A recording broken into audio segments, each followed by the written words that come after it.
নিয়মিত যাতায়াত না থাকলে যে কেউ হারিয়ে যেতে পারে এমন ঘর সদৃশ সুড়ঙ্গে ঘরের মধ্যে ঘর তৈরি করে মাদকের যেন এক অভয়ারণ্য করে রাখা হয়েছে টঙ্গীর মাজার বস্তিকে। স্থানীয়রা বলছেন এখানে মাদকের কারবার চলে অনেকটা প্রকাশ্যেই। সকাল থেকে রাত পর্যন্ত পরিবহন শ্রমিক থেকে শুরু করে বিভিন্ন শ্রেণী পেশার মানুষ এখানে আসেন মাদক সেবনে। আমি আসার পর দেখতেছি ওপেনই চলে। আমি এখানে আসি প্রায় 15 দিন। 15 দিনের ভিতরে দেখতেছি ওপেনে এখানে ইস্তেমা গেল, পুলিশ এখানে প্রসিডিউটি হচ্ছে, পুলিশ সব জানতো, এরপর আর কোনো অভিযান যায় না।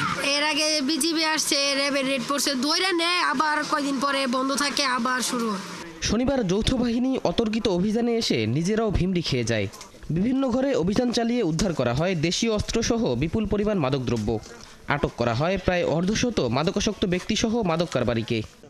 অভিযানে নেতৃত্ব দেওয়া গাজীপুর জেলা প্রশাসনে কর্মরত নির্বাহী ম্যাজিস্ট্রেট রায়হানুল ইসলাম জানান, শুধু মাদক ব্যবসার অভিযোগে নয়, বিভিন্ন মামলার এজাহারভুক্ত আসামিরা বস্তিতে আত্মগোপনে রয়েছে বলে তথ্য ছিল